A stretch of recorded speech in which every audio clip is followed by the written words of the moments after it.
Elanco, we are driven by our vision of food and companionship, enriching life. Goeiedag, in vandag se nuus. Die Westelike provinsie het as kampioene uit die stryd getree by vanjaar se nasionale Jeugskou-kampioenskap wat by Elsburg in Klein Willem plaasgevind het. Dit volg nadat die Noordwes-provinsie verlede jaar met die lauwere weggestap het. Die WP-span het homself van verlede jaar se geleentheid onttrek weens back and closure, maar het hierdie jaar met mag en mening teruggekeer. Die primêre doel van die Jeugskou is om 'n affiniteit vir landbou onder die jeug te kweek.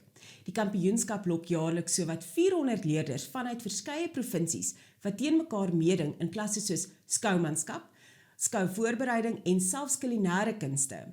Leerders skou met beeste, varke, hoenders en ander veetipes. Na 'n suksesvolle toetsloopie in 2022 het Plaas Media en Toyota Suid-Afrika se junior afslaerskategorie 'n suksesvolle formele afskop gehad. Vanjaar het beide junior en senior leerders deelgeneem aan die kompetisie wat tydens die Jeugskou-kampioenskap in Klein Willem aangebied is. Die indiering skouman en algehele Suid-Afrikaanse kampioen in die junior kategorie was Johan Dames van Gauteng. By die seniors is Meen van KwaZulu-Natal as die indiering skouman gekroon. Die algehele wenner en nasionale kampioen was Nick de Beer van Limpopo. Ons kyk nou na 'n kort uittreksel oor die geleentheid. Lyk omtrent soos hoe ek lyk in die oggend. Nou kyk net hoe pragtig is daai vere gebou. Mooi ronde tekstuur daarso. Pragtig gekleed. Perfekte skouer vir u. Volgens my kennis loop sy statistieke as volg dat hy verlede jaar se SA wenner by die hoenderskou ook was. Dit wil sê hierdie is 'n bitter goeie hoendertjie vir julle om daarby te hê. Dan trek ons sommer weg net hierso dames en here rangs. Daar in 'n better right die runner right die now right ja. 85 roon 90 now. It can 1990 there roon 95. 95 now roon 100 100 there. 110 so we do 110 now roon 120. Baie geluk Nick de Beer. According to Wandile Sishlobo of Agbiz, the recent floods in the Western Cape will have a minimal impact on crops, except for harvest quality that may be an issue. He says the southern regions could have some damage, but the scale thereof remains unclear. Role Player says that the crop conditions in the Western Cape do have consequences for South Africa's winter wheat harvest size, as an expected large crop was expected for the province. This overshadows the anticipated decline in the Free State and Northern Cape. Die Landbouorganisasie sê die verhoging van R2 per liter in die prys van diesel tref boere op die slegste moontlike tyd. Kenners meen Oktober is 'n maand waarin grond voorberei moet word en diesel is dan een van die grootste uitgawes op saaiboere se insetbegroting. Dieselprysstygings het dus 'n direkte impak op die winsgewendheid van graanproduksie.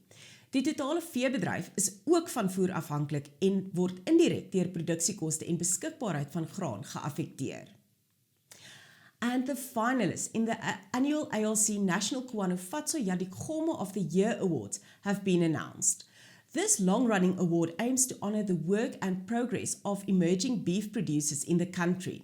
The criteria include aspects such as the keeping of performance records, management, and herd performance.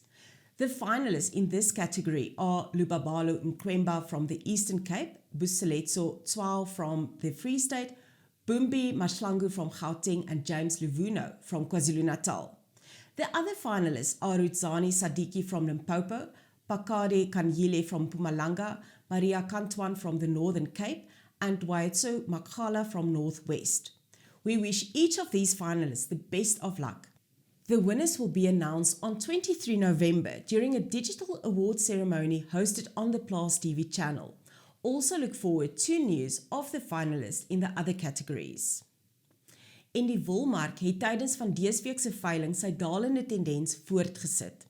Hier is Heinrich Victor met meer. Hartlike goeiemôre van my kant af en soos gewoonlik gesels ons weer 'n bietjie wolsake.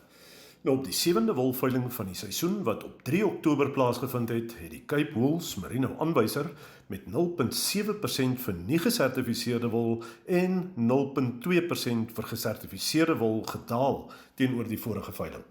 En teen 'n skoonprys van R152,71 per kilogram en R167,36 per kilogram onderskeidelik gesluit. Die Australiese EMI het egter so 'n effense styging getoon en so 0,3% stewiger verhandel teenoor die vorige veiling. Die Suid-Afrikaanse mark het deurlopend redelik konstant presteer, in ag genome weer eens 'n fluktuerende rand tydens die veiling, asook wêreldwye ekonomiese onsekerheid waarmee ons te kampe het. Dit was dan Heinrich Victor. En daarmee ook vandag se nuus. Totsiens.